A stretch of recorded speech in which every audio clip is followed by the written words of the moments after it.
Okay, this is going to be a reaction video. Kent Hovind's Genesis Baptist Church channel posted a video. Now the word "you" is missing from the title. Are you thinking of moving to DAL? The theme of this video is pretty weird. I've never seen Hovind do this before, and then there's a bunch of other things he does that in my, I don't know, 5 or 6 years of having watched his stuff I've never heard him say or do before. This video is really strange and unique. It makes you wonder and think that perhaps the folks at DAL need to assume crash positions. So that's what I'm going to entitle this video. So there's a lot of ground to cover, 37 minutes.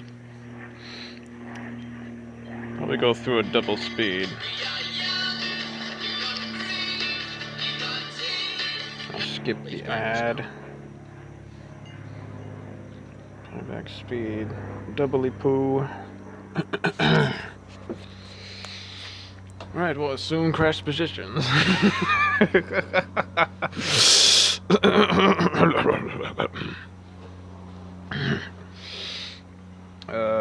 Get my volume here. Okay, go back, and there we go. Please guide us now in Jesus' name. Amen. Okay, September 14th, quick staff meeting here for everybody. I'm going to record. Oh man, he talks way too fast. Okay. It's just so back. 1.5. That's faster than. Okay. This one because I've got at least 3, as I think about it, probably way more than 3 people who said, "Can I move down there and work for you? Can I go live there?" I mean, Bobby, how often do we get letters? And my wife gets them all the time. I just want to serve the Lord. I got a goal I'm trying to accomplish. I need a bunch of help. Okay. So, Laszlo, you had a message on your. Already we're in some strange territory. Never seen Hovind do this before. Having to make a filter, as it were, for the people that are supposed to drip down into his ministry. I mean, correct me if I'm wrong, but I've seen that before. It was the come one, come all sort of thing. And now he's implementing this screening process. By telling people to watch this video that have told him that they want to move to DAL. Phone the other day about buying and selling. Can you tell everybody about that? What was that from? So there's these Facebook Marketplace. Facebook Marketplace. I'm repeating so they can hear. Okay. And, they have community guidelines. Community guidelines. That are published, but they're not very direct about what they are. So in some way, I was accused of breaking community guidelines. So if you get accused of breaking their community guidelines on Facebook marketing, selling stuff, right? You're banned. I pasted a picture on the screen. You can't buy or sell on Facebook. With a little graphic of a shop crossed out. This is because you didn't follow our community standards. If you think we've made a mistake, you can request a review to restore your ability to buy and sell on Facebook. Okay. Of course, for these end-time alarmist types, they're gonna have a field day over this. Oh, see? You can't buy or sell! Ah! Now we need to put on our tinfoil hats and wear our end is near sign. Early from Facebook. Request a review, which I did. After the review, they told me that I heard it. And, when it's written in, Revelation about the day will come that you can buy yourself, literally on my phone. Let me repeat this. So it's written in Revelation. You can't buy or sell without. Yeah. So it's written on your phone. Can you show me that again? I can make a slide of that. Yeah, I can send it to you. Okay. We can edit that in here. You cannot buy or sell. And it's like, wow. So the Facebook market told you cannot buy or sell. That's right. Okay. It's coming. It's a simple matter. You go into Walmart. Hey, I got cash. No, we don't take cash. I got a credit card. No, we don't take credit cards. Well, that's quite a leap from you failed to follow community guidelines on Facebook to Walmart. What? Is there anyone that needs to buy or sell on Facebook? Anyway. What do you take? Got to have a chip, or you can't buy or sell. That's what's coming. So, in light of all that, let's get ready. Now, in the book of 1 Samuel, chapter 10, Saul had been called to become the first king of Israel. The people said, "We want a king, we want a king, we want a king." And God was preparing a king for them, but they got impatient and wanted it early. How many of you ever got impatient, wanted something early, and ended up getting something you should not have gotten? Yeah.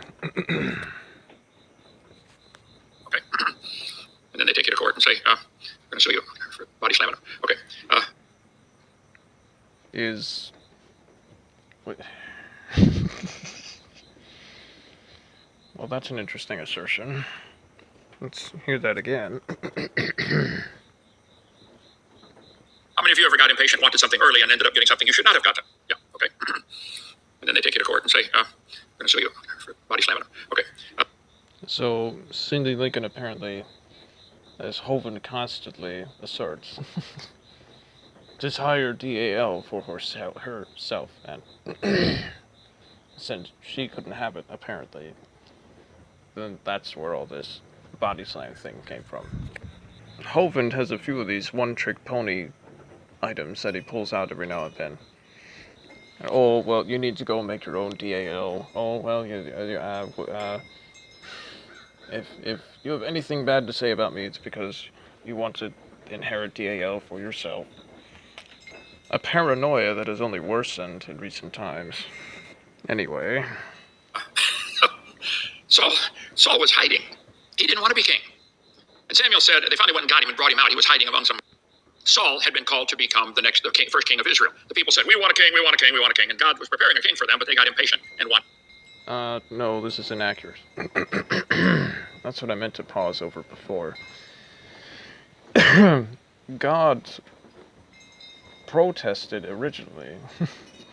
I said, no, I am supposed to be their king. God wasn't necessarily preparing David. Now, because God is timeless, it's really hard to define as to whether this was post hoc or pre-planned or whatever.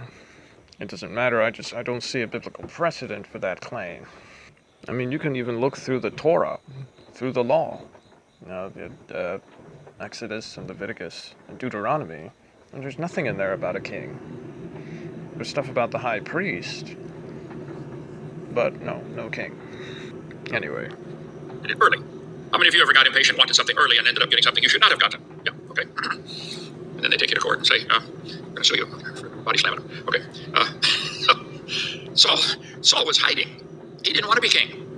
And Samuel said, they finally went and got him and brought him out. He was hiding among some packages or boxes or something. Saul said, see ye him? The Lord hath chosen, there's none like him among all the people. All the people shouted and said, God save the king. Because Saul was head and shoulders taller than everybody in the kingdom. He was obvious. He stuck out like a sore thumb.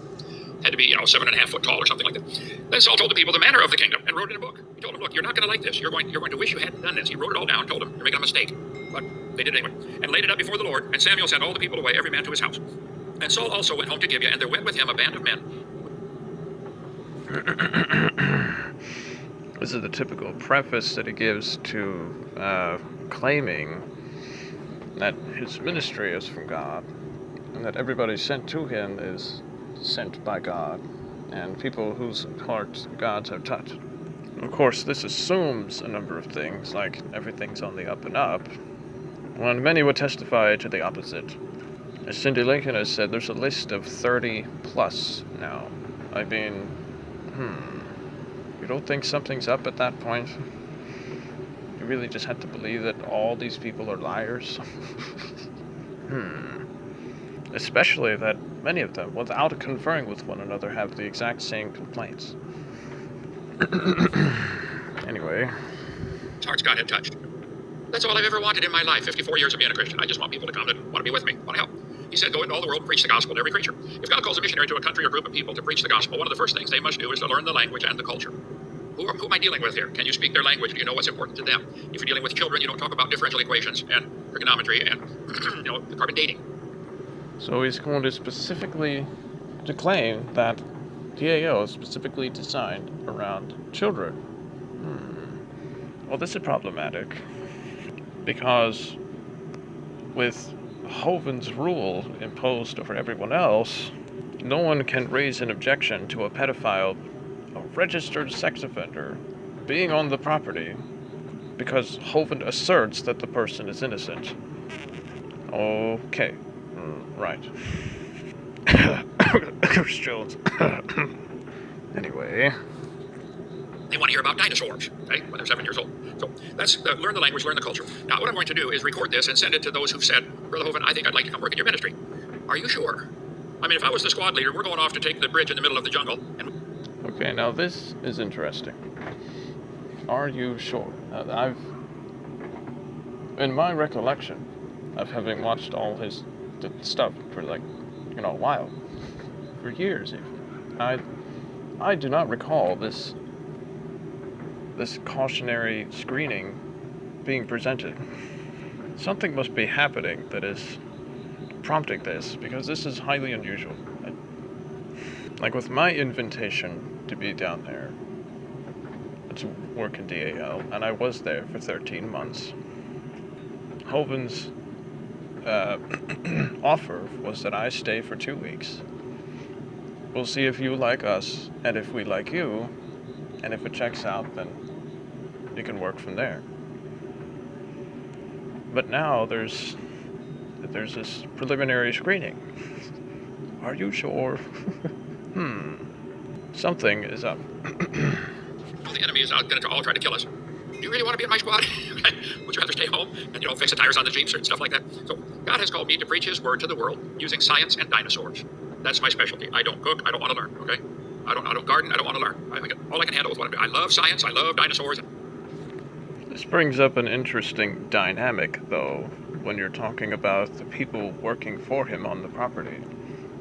Because he will want things done his way, even though he could assert that he's not informed on a certain topic.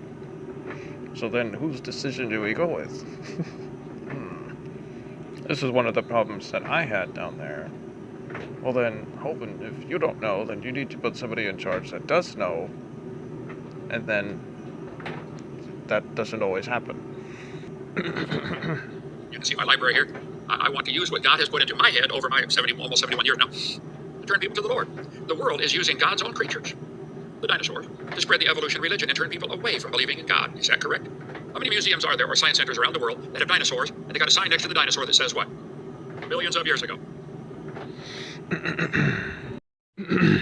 We had to skip a few minutes there. A lot of what goes on in that portion is honestly irrelevant to what I want to address. There's another slightly theological disagreement we would have over this statement.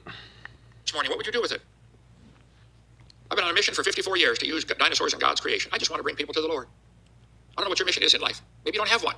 Shame on you. Get alone with God someplace and talk to him and let him show you what he wants. Okay,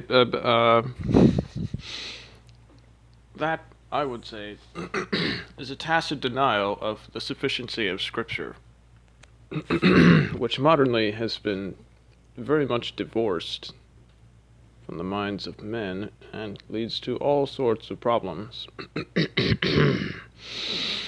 So let's go to a clear verse. 2 Timothy chapter 3, and I can go from verse 14. But continue thou, O young pastor Timothy, in the things which thou hast learned and hast been assured of, knowing of whom thou hast learned them, and that from a child thou hast known the holy Scriptures, which are able to make thee wise unto salvation through faith, which is in Christ Jesus. All Scripture is given by inspiration of God, and is profitable for doctrine, for reproof, for correction, for instruction in righteousness, that the man of God may be 50% complete. And the other 50% is personal revelation downloads that you receive. No. No, that's not what it says. All Scripture, the graphe. If anything, this is even just referring to the Old Testament.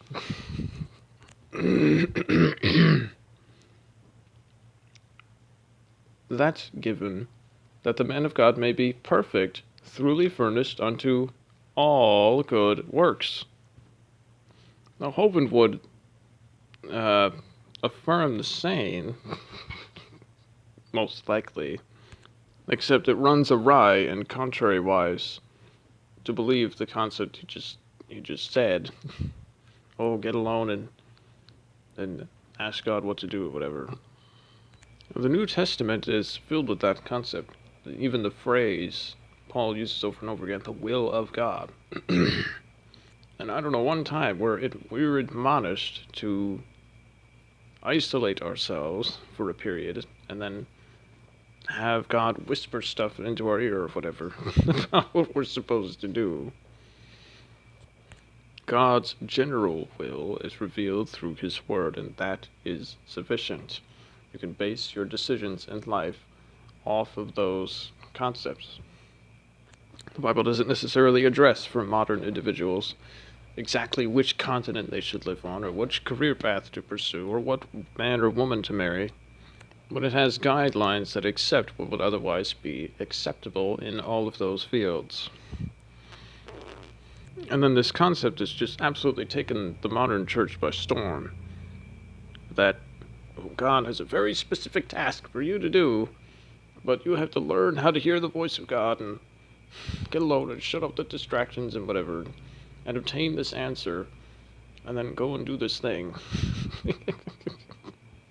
And then it's not uncommon for people to then derail Christianity from being an answer to spiritual things and primarily about your discipleship to career success.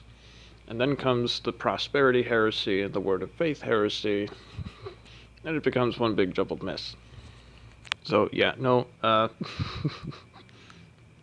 would not support this notion that upon one's isolation they need to obtain the calling and then go pursue a thing based on whatever they think they heard. So carrying on. Get alone with God someplace and talk to him and let him show you what he wants. I want to use science demonstrations about creation and bring people to the Lord. I eat, sleep, drink. This is what I think about. This is what I do. I wake up with wild ideas at 2 a.m. Ask my wife, get my notepad. Wow, I gotta make one of those for our science center. We gotta do that. I gotta put this sign up on my trail. Wow, cool idea. You say, Brother Hovind, do you have a plan? No. Eat pizza with peanut butter before you go to bed. You'll wake up at 2 o'clock. Wild ideas. Whole place built that way. I've been on a mission to use. Was one of those wild ideas that you would fire the rest of your staff just to keep Chris Jones?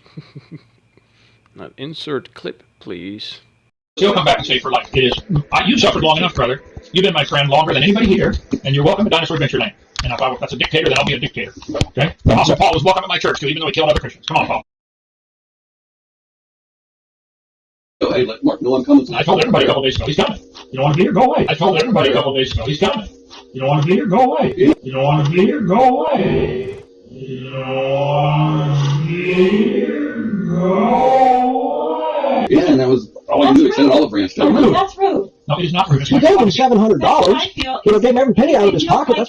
If you don't like it, then leave. That's the attitude that I'm so offended by. Here's what I'm offended by. If you don't do it my way, I'm leaving. Oh, well then, bye. They're just showing up here, or just telling you I was showing up today. Right. I told Paul a couple days ago, hey, let Mark know I'm coming. And I told everybody a couple days ago, he's coming. You don't want to be here? Go away. Yeah, and that was all you do, extend an olive branch. That's rude. No, it is not rude. He gave him $700. I feel. He gave him every penny out of his pocket. If you don't like it, then leave. That's the attitude that I'm so offended by. Here's the attitude I'm offended by. If you don't do it my way, I'm leaving. Oh, well then, bye. Why can't we just avoid all that out of consideration for a brother who has labored here for 2 years? Everybody's welcome to give me their opinions on all this matter, but I got to make the final decision. My decision is, I don't think you'll change it, but I'm willing to listen. Chris, you're welcome anytime. Go ahead. God's creation. Dinosaur Adventureland started in Pensacola in my backyard. We had a giant oak tree on the right there with a perfect branch sticking out for a swing. My kids were 6, 7, and 8, I guess. I don't know. Not very old. I took a wrench or weight or some kind and tied it to a small string, threw it up. I tried to get over the branch, but I went over the one. This gets into the issue of Hovind uses a script, essentially. He has a mental script that he uses all the time. And this is often, I've heard this story, I don't know how many times, when I was at DAL. Probably 10 times within 13 months. Because this is always what he ends up saying when he talks about how everything started. Because one way or another, this is where these conversations lead. Above it. So, well, I guess we'll put the swing there. So I used the wrench, it fell back down. I used the string to pull a bigger rope up, and then used that to pull a bigger rope up, and then tied a knot, slid it up. I'm an Eagle Scout, I know how to tie knots, and had a big swing. And so the kids had a blast swinging in the yard. I mean, it would swing from here to that back door and never get more than 4 feet off the ground because the radius was so long. Then I said, one night, middle of the night, hey, I could build a tower over here. Then the kid could drop 15 feet. Whoa, perfect. So we built a huge tower. That's the tower right there. Then we said, hey, that other limb that I missed, we could put a zip line across down to the other tree down there.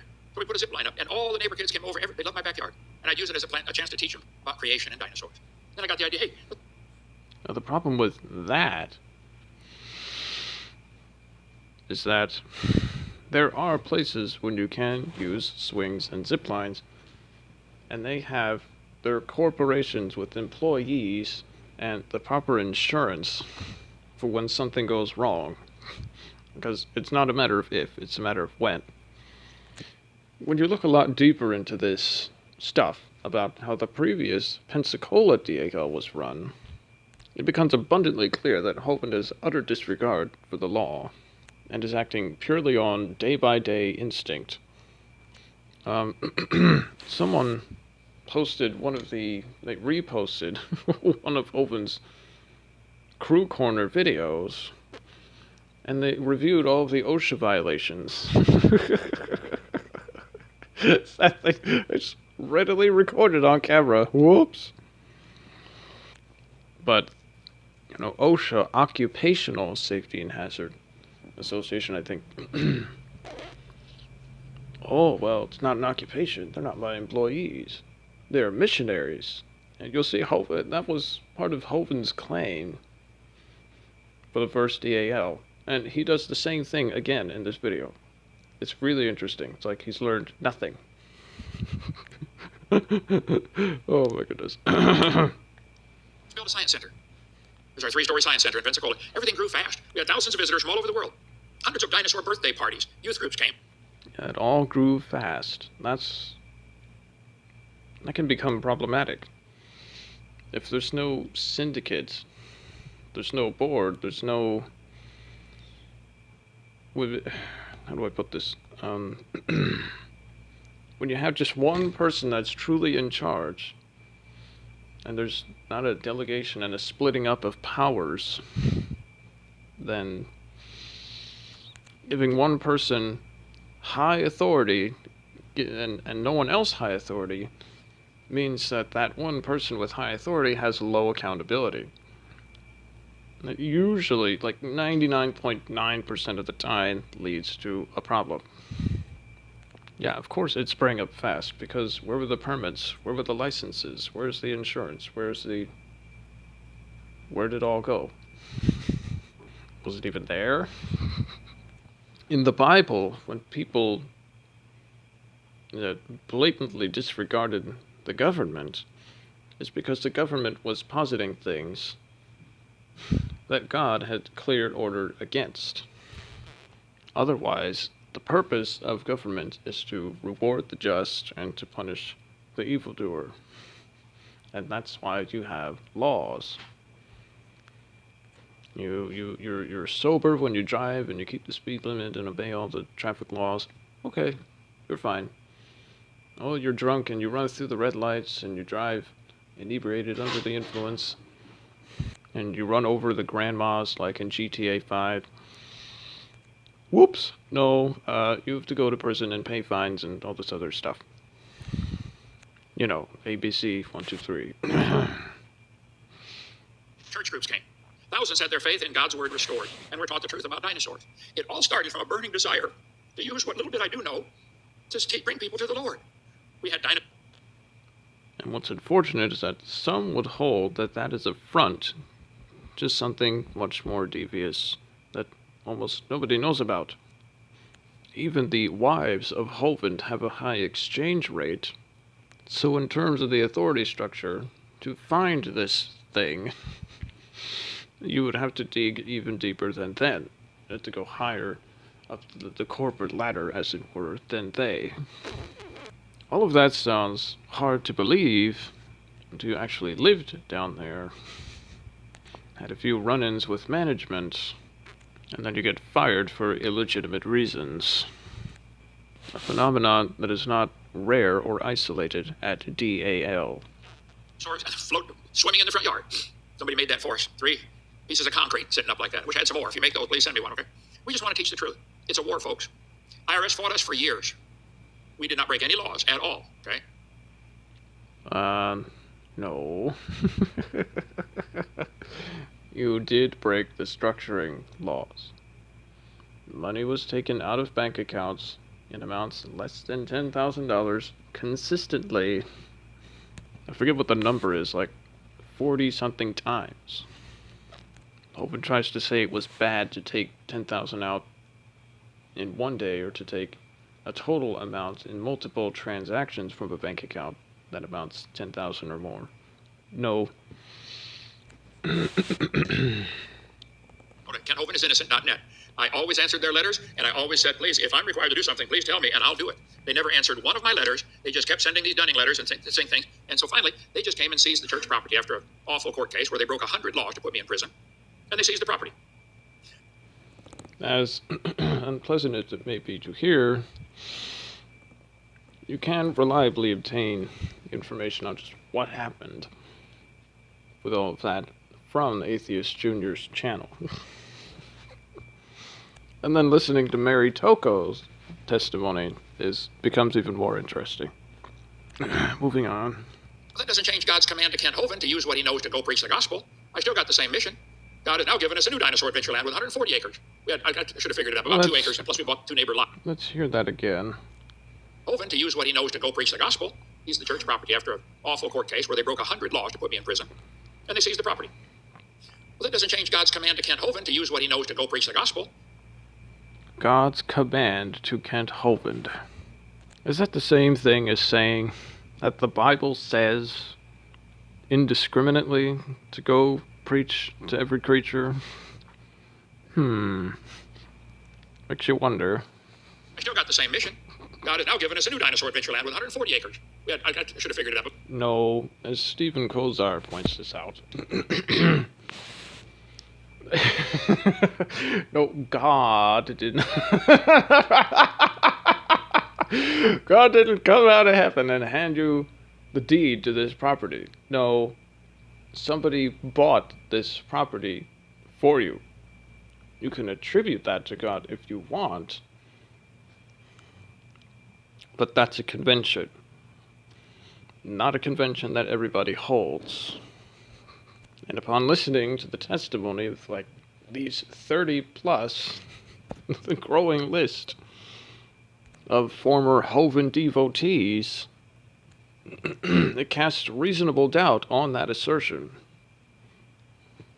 About 2 acres, and plus we bought 2 neighbor lots. Maybe we had 3 acres in Pensacola.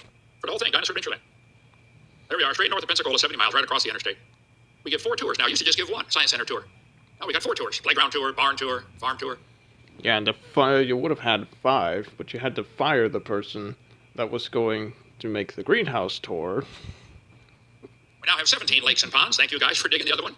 This is going to be cool. It's going to hold water. I don't know. If it doesn't, well, get bubble gum or something, plug it. We have all kinds of science lessons. Why did you make another lake? That is beyond me. No, I had set my own feet into every one of the bodies of water of a reasonable size to fish out of. There is fish in every one of them. Why did there have to be a new one? I'm completely confused. What?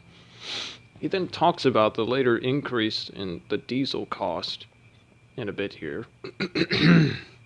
Other people have dug into this topic, and they say, well, think about it. If they get done building, where does Hovind is always asking for more finance to complete these projects.